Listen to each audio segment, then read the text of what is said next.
Welcome to the first community sport workshop from Sport Northeast of 2022.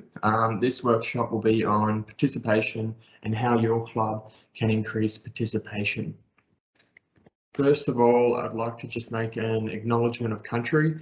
So Sport Northeast acknowledges the traditional owners and their custodianship on the lands on which we meet. We pay our respects to their ancestors and their descendants who continue cultural and spiritual connection to country.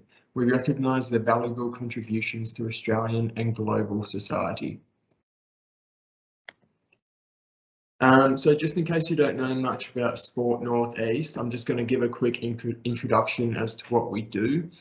So Sport Northeast is one of 9 regional sport assemblies in the state of Victoria. Our core purpose is to support people of all ages and abilities in Northeast Victorian communities to live an active lifestyle and participate in sport and active recreation. So as we all know, participation, increasing participation is vital for clubs to succeed. This is for many reasons. You can get increased funding, increased access to grants, more volunteers will join your club, reduce the strain on volunteers, and the countless benefits that also comes with that. So increasing participation is vital for your club to be sustainable into the future. This workshop will cover three main points of participation. The first one being recruitment, the second one being retention, and finally we'll move on to a few real life examples that your club can put into place to succeed in increasing participation. So the first stage of the workshop will focus on recruitment. So community sport recruitment really involves increasing both member and volunteer participation within the club. It's multi-layered and often involves a thorough understanding on your club's strengths and weaknesses and who your club's desired target market is. Throughout the recruitment stage of the workshop, we'll be looking at 5 main steps. These steps are know your purpose, know the community perception of your club, know what people have to offer, know the market segmentation, and know your value proposition. Knowing these 5 steps will really help improve your marketing and improve your return on investment. So first of all is know your purpose. So this is all about knowing your club's goals and visions. So if your club has a particular long-term vision or goal, then your participation plan needs to help your club work towards that goal. Often long-term goals are identified in your strategic planning, so you can refer to that to have a better idea on what your long-term goals are. The same thing goes for your themes, your values, your visions. A few questions you should ask yourself are, what does your club stand for, and what messages do you want your club to display to the community, and how do you want to be perceived on the outside? Answering these questions really helps narrow down your main themes, your main values, and your main visions. But critically, it's really important to align all your messaging, all your marketing, your communication content, and your participation planning with your themes, your values, your visions, and your long-term goals and your long-term plans.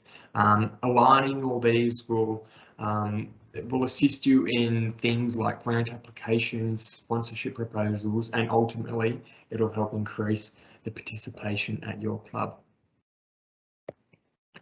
All right, so the next step is to know the community perception of your club. So it's really important to have thorough understanding on how exactly your club is perceived both internally and externally. It's then critical that you ask yourself and have an honest discussion in the club about its current perception and if it's the same as its desired perception. So ask yourself a few questions. The first one being, how does the community view your club? How is your club viewed by your internal members? What is your brand? And finally, is there a difference between your current and desired community perception?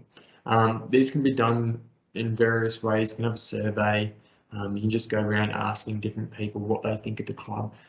That will get a really solid and really good idea on where you stand both internally and externally in the community.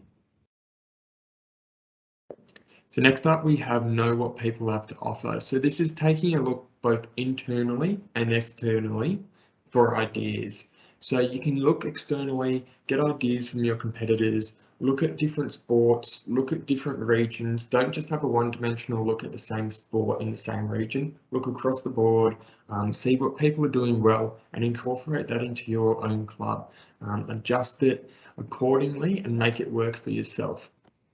At the same time, look internally for ideas. So often there's underutilized skills or knowledge within the club. So ask your volunteers, ask your members, ask the committee, make sure everyone's idea is valued. And yeah, just see what other people within the club have to offer. Often you'll find some hidden gems that are really of good value to the club. Next up, we have know your market segmentation. So market segmentation is really important. It involves dividing a market into groups of people with similar needs and behaviours. Often clubs will be interacting with many potential different markets, so it's therefore really important to have good understanding on what your desired market is, who you're trying to reach, and how to best attract them to your club. By identifying and effectively targeting segmentation groups, it's possible to improve return on marketing investments, improve return on time and efforts. So Clearinghouse for Sport Australia, they have a really good resource where you can easily access. It gives you a rundown of all the groups within Australia and how to effectively target those groups. We'll be watching a short video on that in a moment.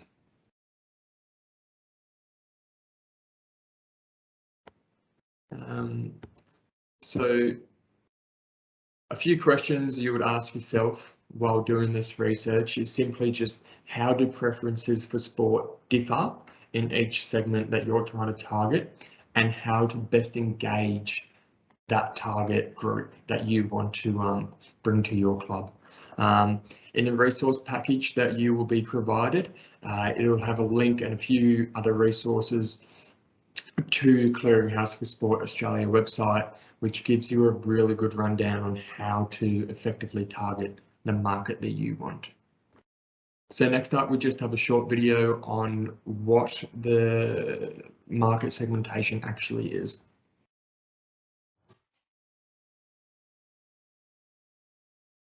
All over Australia, strange things are happening at our sports clubs. The goalposts are shifting. Club membership is stagnating, and in an effort to attract and retain members, changes must be made. But what can you do? These days there are more entertainment choices, more sports, and more demands on our time and our money. Our population is changing, and we have very different lifestyles. Yet, against this backdrop, there's been a spike in sports participation. Not through clubs, but through things like running with your iPod, social group cycling, going to the gym, or seeing a personal trainer. So how do you, as a club, get a bigger slice of this increasingly fractured market?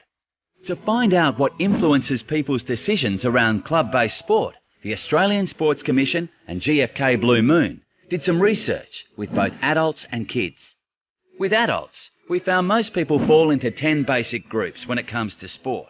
The loyalists, the socially engaged, the sport-driven, and the apathetic clubbers.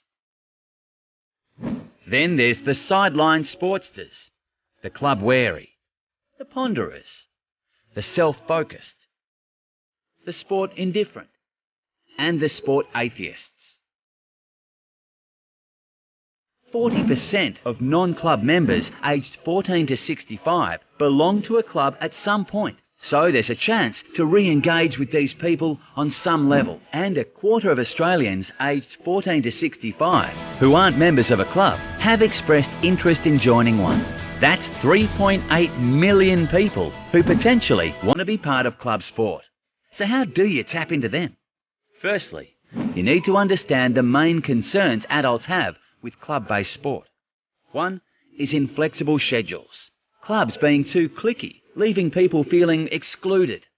Another is the cost, and limited opportunities for beginners. When it comes to kids in sport, the research identified 6 basic types: the social loyalists, the sports-driven, and the apathetic clubbers. And then you have the thrifty enthusiasts, the ponderers, and the sport-resistant. Over 50% of kids who aren't club members now were once part of an organised sport, and 46% would think about joining a club if activities were better suited to what they wanted. These non-club members make up 1.1 million potential new recruits. The research found while some kids love the competitive side of sport, many others don't. So to attract and retain kids to your club, here's some stuff to keep in mind. Create an environment based around fun, enjoyment, and being with friends. Value each and every player, and give everyone a chance to join in, regardless of ability. And offer flexible membership options for kids and their parents. So how can this research benefit you? Well, it might help you think outside the box to improve how your club operates. Be flexible. Cater to different groups by developing new ways to get people involved. Create alternative forms of your game that focus on fun and enjoyment rather than competition. Changing the rules might be one way of doing this. Let friends play together if that's important to them, rather than trying to separate them based on talent. Schedule your sport at different times of the day and week. More teenagers might get involved on a weeknight than a Sunday morning. At your end-of-year presentation, have a social night to celebrate participation and your volunteers as much as you celebrate success. Ask your members about any issues at your club. By addressing the concerns, you can start to focus on the opportunities. Small changes now can make a big difference to your club later. Need some help with your ideas? Visit ausport.gov.au/market segmentation to access research and support materials, including presentations, fact sheets and case studies. The goalposts for clubs may be shifting, but armed with knowledge, ideas and commitment, your club can kick some serious goals well into the future.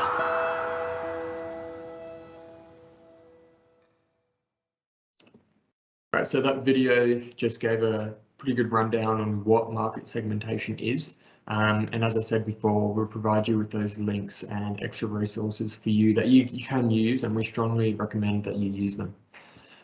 So next up, we have know your value proposition. So value proposition is all about working out what you bring to the table that other clubs don't. So it's asking yourself the questions, why would someone choose our club? And what are they looking to gain from us? So working this out will assist you in developing clear messages to convey to potential participants, and it will assist you in working out what your club's point of difference is. Later on in the workshop, I have a little activity that I strongly recommend that you take part in and do within your own club. It's just a really good brainstorming tool. Lastly, we have just SMART goal setting. So I'm sure most of you know what SMART goals are. So I'll just give a quick rundown. SMART goals are basically a really important tool of successful organisations. They give you a clear focus, increase motivation, and set targets for your organisation to work towards. They also provide you with a set of measurable criteria to see if you are succeeding or not. Basically, what it stands for is specific, measurable, achievable, relevant, and time-bound. I'll include specific instructions on what a SMART goal is and how to develop a SMART goal specific for sport clubs in the resource package. But yeah, strongly recommend that you take advantage of using SMART goals. They're simple, easy to use, and you can get a lot of benefits from it. So that's it for the recruitment stage of the workshop. I'll just give a quick rundown. So the 5 main steps are know your purpose, know the community's perception of your club, know what people have to offer, know your market segmentation, and then finally know your value proposition. All right, now we're just going to move on to the retention part of the workshop. So it's really important to remember retention of players is just as important as increasing participation from the outside. So when setting out to increase numbers at your club, don't put all your eggs into one basket and focus solely on increasing participation from the outside. It's really important to remember to keep your current members engaged, keep them wanting to stay at your club. If you're finding you've got a high turnover rate, that is, you're losing players but you're still getting players to come in, then it's time to focus on player retention and making a plan to retain your players. First of all, we're going to address a few key reasons as to why people drop out of community sport. So first of all, it's down to the individual skill and the individual enjoyment. It goes without saying that if you don't enjoy something, then you're not going to stick around. You're not going to continue doing it, and that comes down to a lot of the time. It comes down to skill. As age increases, the difference between skill level also increases. So you might find that some people with lower skills are sitting on the bench for a lot of the game. They're not going to enjoy it because they're not playing much. At the same time, you might find that people with higher skills are getting frustrated and they're not enjoying playing with people with lower skills. So it's a really fine balance there, but you've got to try and be accommodating for everyone in the team, and giving opportunities to everyone to be involved in the game is really important. The next one we have is the social and club environment. So this is all about how inclusive your club is, how welcoming you are to all your members, regardless of age, ability and skill. So it doesn't matter how many goals you kick or how many touches you get, it's really important that you feel included and part of the team. So this is heavily related to club culture. A strong culture is really critical to retaining players. The player will only stay at the club if they feel welcomed and if they feel part of the club. We have a workshop on club culture and leadership coming up, which gives a greater insight into how to improve culture and how to make your club more inclusive for everyone involved. Last up, we have the competition structure and the programs you have. So some people just don't want to commit to a full season. Some people can't commit to 2 training sessions and 1 game a week. So including these people in your team is really important. So if someone can't train, still allowing them to play on the weekend is really important to remember. And yeah, just providing different competitions, different structured competitions, maybe programs that are less competitive to some people who may not want the competitive side of things, but want the social side of things. Being able to include them is really important to retaining players. So I'm just going to touch on retention in a post-COVID environment now. So as we all know, COVID has really disrupted our past few years, and that's really evident in community sport. We haven't been able to play as much as we want. We haven't been able to get on the park as much as we want, but 2022 going into this year, looking really positive. Looks like we should be able to get a full year out. So now is a really important time to remember that it's easier to retain the players that you've had for the past couple of years rather than bringing new clients or new members, new players. And that goes for both participants and volunteers. It's also a really important time to remember the programs and the initiatives that you were running for the past couple of years, especially programs that you were running in 2019 that might have been really successful, but you haven't been able to run in 2020 or 2021. Now is a perfect opportunity to bring those programs back in and get them going, start them up again. So that might be things like a female participation program or a female competition, or really any other program that you were running. Bring that back in, give it a go again, see if it works. Another thing that you should also consider and remember as a club, that people will often play 1 or more sports. They might cross over from For example, football players might play cricket in the summer. This happens for many other sports. So it's important to be aware of this and build a relationship with a club that your players may be going to. This will help build stronger relationships between the clubs and the players, and will further help increase retention at your club and just make stronger participation and retention rates. So next I'm just going to talk about a few barriers to participation after COVID-19. First of all, I just want to read out a few stats. So 53% of adults who volunteered before COVID-19 were back volunteering in March 2021, compared to just 30% in August 2020. So this indicates that there's a really big desire for people to get back into community sport, back into organised sport, but they might just need the right program or the right motivation to get back involved. So I'm just going to focus on a few barriers that we've seen. So the first one is people transitioning to other forms of physical activity. So for example, people riding their bike, people going for a walk, people running. This drop off is especially evident in the adolescent youth sort of age. So people are choosing like cheaper options, less commitment, less structure. Another barrier is focused on the health concerns. There's a big difference between contact sport and non-contact sport. Obviously, physical distancing is easier in non-contact sport.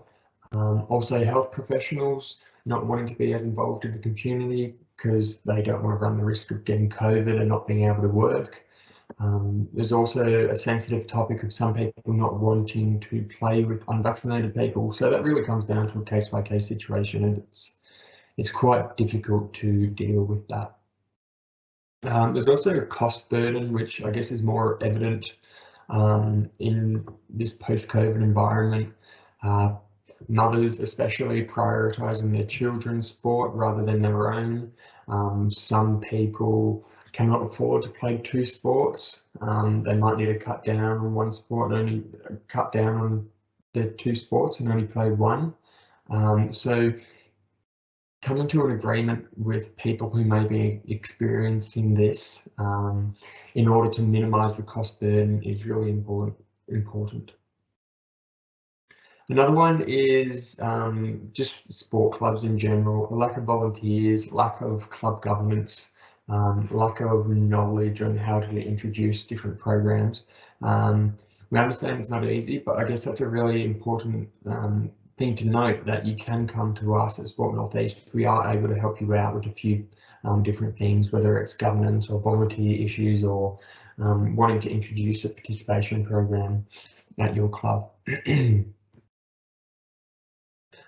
Before moving on to the next part, which is focusing on a few examples, I just want to have a quick touch on how to measure your club's success. So it's really important that your club success isn't just based on how many wins or how many premierships you get. It should include a really solid understanding on who's coming back to the club, who doesn't come back to the club, and why. This should be done for everyone at the club. This includes players, coaches, board members, committee members, and volunteers. And where possible, we recommend that you ask people to fill out a feedback survey just to get a better understanding on where you as a club can improve going forward. So we're finished with the recruitment stage of the workshop, and we've also finished with the retention stage of the workshop. I'm now going to move on to a few sports-specific examples that your club can put in place to increase participation. So first of all, just want to mention that Sport North East, we collaborate heavily with state sporting associations to provide clubs in the North East with the best resources possible to increase participation. So we, Sport North East, support modified sporting opportunities that are produced by SSAs. So it's really important for sporting clubs, community sport clubs like yours, to take up the opportunities to grow their membership, grow their participation rates by partnering with the state sporting associations. State sporting associations often have participation and development officers, and we strongly recommend that you reach out to these people and have a chat to them and see what programs or you can implement into your club.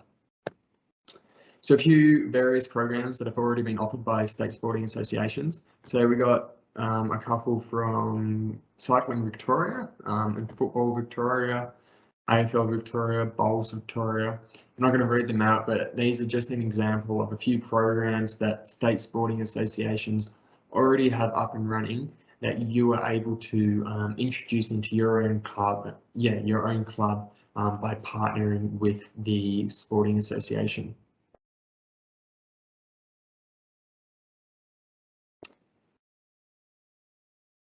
So here's a few more programs and ideas to assist in overcoming these barriers. So there's for tennis clubs, there's a pay as you play day.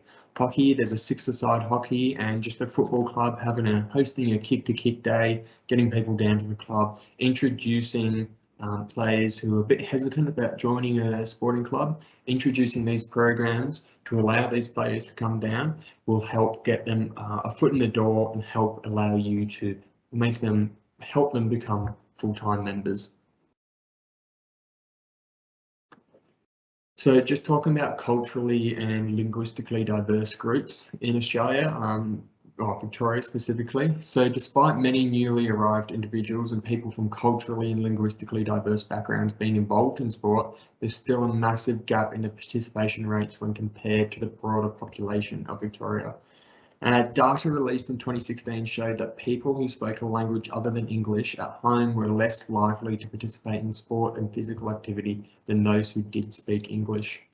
With almost 50% of our population either born overseas or with a parent born overseas, there's a huge opportunity to engage with more people from culturally and linguistically diverse backgrounds in sport.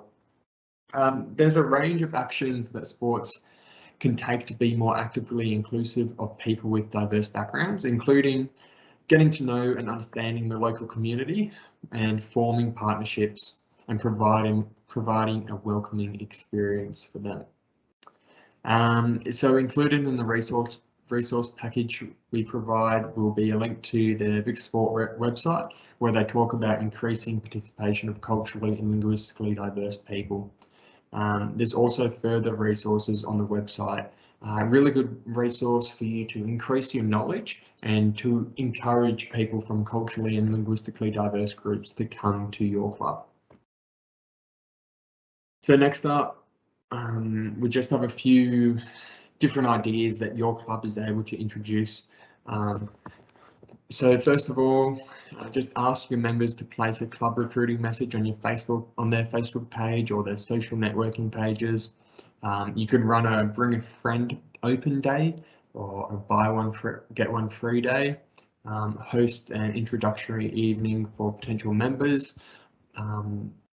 There's a range of different ideas that we have there, and again, included in the resource package that we provide you will be further ideas in a document that your club will be able to introduce and hopefully increase the participation rates. So next up, we just have this activity that I touched on earlier. So this is focusing back to your market segmentation and knowing who you want to target. So a really valuable activity is to develop a profile of just someone you want to attract to your club. So give them an age, give them a name, pretend they're an actual person, and then brainstorm a few strategies you would implement to promote your club to this specific person. Think about why they would want to come to your club and why they would want to come to your club versus going to one of your rival clubs. So this is the workshop pretty much over. As I've mentioned a few times throughout the workshop, a resource package will be available to you on the Sport Northeast website, or it can be emailed to you. And yeah, thank you for watching this workshop. Reach out to us if you need support. Again, reach out to the state sporting associations or the state sporting bodies, development officers, usually that you're able to get in contact with. They have programs that you're able to introduce into your club, very valuable resources. Online, there's an abundance of online resources available to you. We will be including plenty of resources in the resource package, but these online resources are there for you, freely available. Also, get talking to your other clubs, get talking to rival clubs in your region, different sports, same sport, doesn't matter. Networking is a really important tool to increase participation, and we strongly recommend it. And of course, reach out to us if you need any help with anything. All right, thank you.